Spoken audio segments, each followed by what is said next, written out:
cruiser, a nondescript grey sedan bearing the muted insignia of the county sheriff's department, had navigated the increasingly desolate roads into Havendale with a quiet efficiency that belied the growing unease within its occupants. The journey had been a descent, a slow shedding of the familiar, replaced by an encroaching, almost tangible dread. The town itself, when it finally materialized through the oppressive late afternoon haze, seemed to exhale a collective sigh of despair. It was a place that had once possessed the quiet charm of a forgotten postcard, but now wore its abandonment like a shroud. Inside the vehicle sat Detective Sergeant Frank Miller, a man whose face seemed permanently etched with the kind of exhaustion that no amount of sleep could cure. His eyes, a faded blue, had witnessed too much too long, and now they scanned the skeletal remains of what had once been a vibrant community with a practiced, weary gaze. He was a creature of habit and observation, his movements deliberate, his silence often more eloquent than any speech. The wear on his uniform, the slight slump of his shoulders, spoke of decades spent wrestling with the uglier aspects of humanity and the chilling abnormalities that sometimes defied it. This case, however, was proving to be something different, a knot of impossible threads that even his seasoned hands seemed hesitant to unravel. He'd seen disappearances, of course. He'd seen runaways, kidnappings, and the grim aftermath of domestic disputes gone horribly wrong. But the sheer, pervasive emptiness that clung to Havendale, the unnatural silence where laughter and everyday life should have been, felt like a violation of a far deeper, more primal order. Beside him, Detective Miles Evans shifted in his seat, his energy a stark contrast to Miller's placid weariness. Evans was younger, sharper, with a restless intelligence that often manifested as impatience. His gaze was quick, analytical, missing little, and he possessed a keen, almost unnerving ability to cut through prevarication and obfuscation. He was the kind of detective who believed in facts, in evidence, in the logical progression of a crime. This case, however, was a frustrating anomaly, a series of facts that refused to coalesce into a coherent narrative. He tapped his fingers against the leather-bound notepad on his lap, a nervous rhythm that mirrored me. Quicksilver thoughts racing through his mind.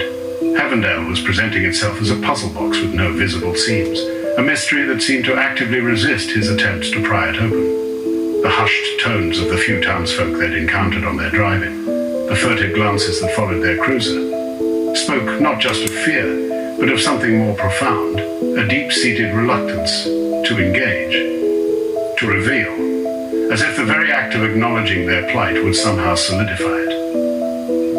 Their professional dynamic was a well-worn dance, a comfortable synergy built on years of shared investigations and mutual respect, albeit with a healthy dose of differing approaches.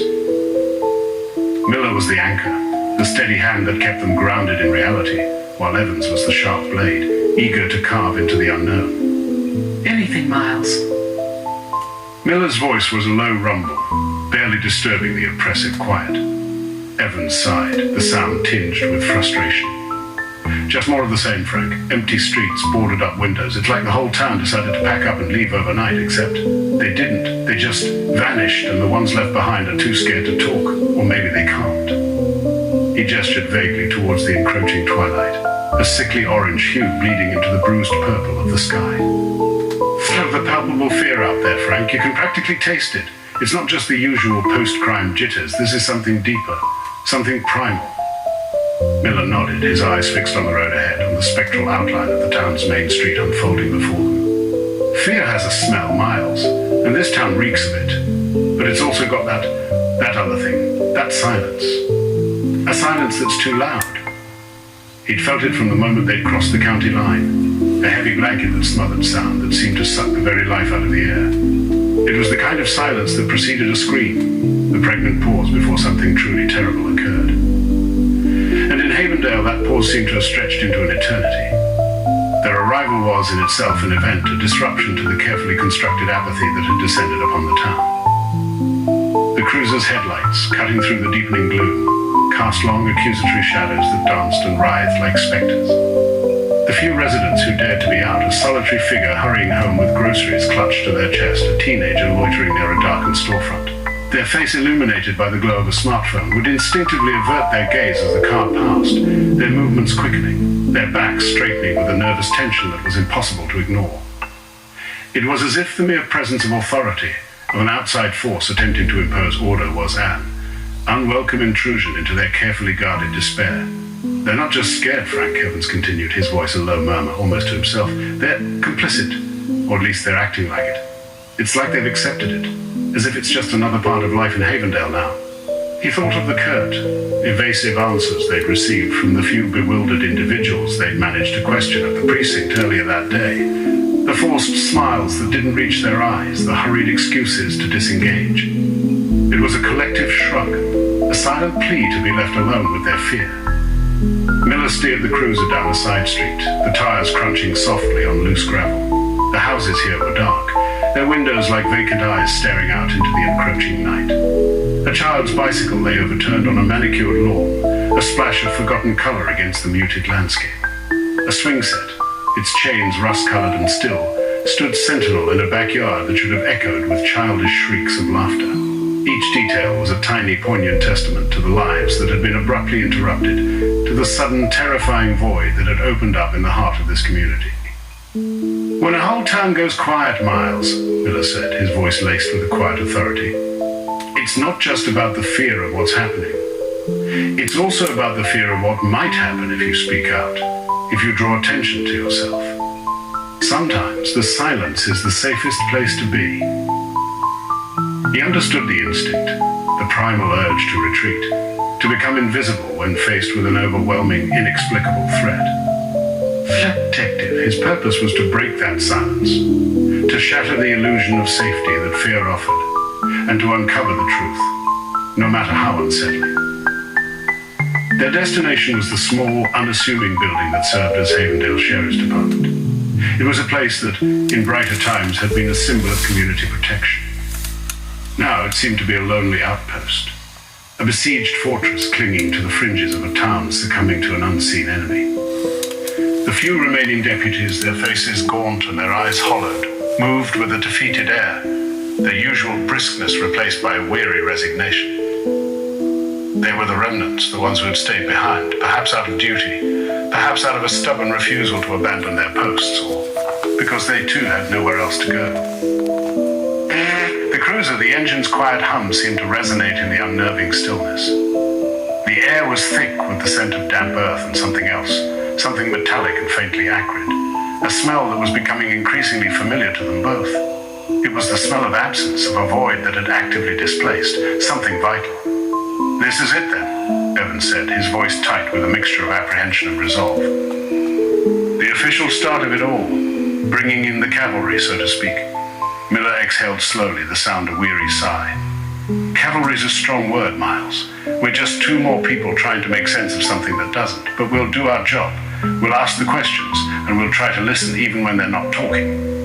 He knew with a grim certainty that settled deep in his bones that their presence here was a fragile attempt to impose order on a town that was rapidly succumbing to chaos. Havendale was a ghost town walking, a place where the living were as absent as the dead, and the lines between reality and nightmare had blurred into an indistinguishable, terrifying haze. Their arrival marked not an end, but a beginning, the painstaking, dangerous work of peeling back the layers of fear and silence to find the truth hidden within. And he suspected, with a chilling premonition, that the truth would be far more disturbing than anything they could have imagined.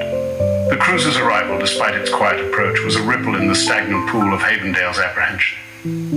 It was a stark reminder that the outside world, with its regulations and its expectation of answers, had finally pierced the town's suffocating shell. From behind drawn blinds, eyes, sharp and wary, tracked the progress of the unfamiliar vehicle. The few souls brave or desperate enough to venture out, the elderly woman scurrying from the small general store, her paper bag clutched like a shield, the teenage boy slumped against the peeling paint of the defunct gas station, his gaze fixed on the ground, melted back into the shadows as if pursued by an unseen force. Their movements were not of casual haste, but of a deep, ingrained instinct for self-preservation, a desperate attempt to become invisible, to not attract the attention of the very people who might hold the key to their salvation. Each creak of a floorboard within a darkened house, each rustle of leaves in the unnaturally still air, seemed amplified, a potential harbinger of something unknown, something that had already claimed so many. Within the oppressive quiet of the town, a new sound began to emerge, not one of voice, but of whispers. It began subtly, a barely perceptible murmur beneath the surface of everyday life, like the hum of unseen machinery. It was in the hushed tones of the few residents who still dared to interact, their conversations clipped, their gazes darting nervously towards the street, towards any open space where an observer might lurk. The official investigation, the presence of the detectives from the county, acted not as a comfort but as a catalyst, fueling the already potent brew of fear and speculation. These were not the usual gossip sessions in the town square. These were clandestine exchanges, held in the dim glow of a kitchen lamp, behind the bolted doors of homes that felt increasingly like prisons. The whispers spoke of things seen and unseen, of shadows that moved with unnatural grace, of sounds that defied earthly explanation, of an emptiness that was more than just the absence of people. Rumors, like tenacious weeds, began to sprout and twist in the fertile ground of Havendale's collective anxiety. They took root in the hushed conversations of the diner, where the few remaining patrons nursed cold coffee and colder dread, their eyes conveying more than their lips dared to speak. They slithered through the infrequent phone calls between neighbors, each word carefully chosen, each pause pregnant with unspoken fears. The stories were wild, contradictory, and utterly terrifying. Some spoke of a creeping fog, not of natural origin, that had descended upon the town, swallowing houses and their inhabitants whole, leaving only an eerie silence in its wake. Others whispered of a malevolent presence, an ancient entity awakened from its slumber that fed on life, on essence, on the very spirit of the town. The details were vague, fragmented, as if the truth itself was too monstrous to be fully articulated, and each retelling chipped away at the last vestiges of reason, leaving behind only pure, unadulterated terror. This pervasive dread had become Havendale's unwelcome constant. It seeped into the very fabric of the town, a chilling miasma that clung to the air, to the peeling paint of the storefronts, to the overgrown gardens where children's toys lay abandoned, frozen in time. The fear was no longer a reaction to a specific event, but a pervasive state of being.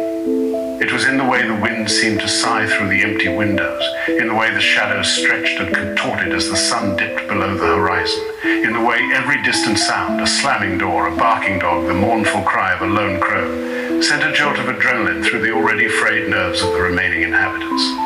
They lived in a perpetual state of heightened alert, their senses straining for a threat that remained just beyond the edge of perception, a phantom predator in their midst. The closed curtains and shuttered windows were more than just a sign of an absent populace. They were a tangible manifestation of the town's collective retreat into itself. Each darkened pane was a barrier against the outside, a desperate attempt to seal off their remaining sanctuary from the encroaching darkness. Behind these screens, the residents huddled, their lives reduced to a silent vigil, their only companions the whispers of their neighbors and the cacophony of their own racing thoughts. They listened, straining to discern the ordinary from the extraordinary. Mundane creak of an old house from the telltale sign of something alien and terrifying. The very silence of the town, once a symbol of its peaceful isolation, had become a source of profound unease, a vast echoing void that seemed to hold its breath, waiting for the next unimaginable event. In the absence of concrete information, the townspeople filled the void with their own fears, weaving elaborate tapestries of terror from the scant threads of what they had witnessed, or imagined they had witnessed. The few who had seen something, a fleeting glimpse of an unnaturally tall figure at the edge of the woods, a strange light pulsating in the abandoned quarry, a sound that was not quite a scream but a hollow, drawn-out echo, found themselves ostracized or dismissed.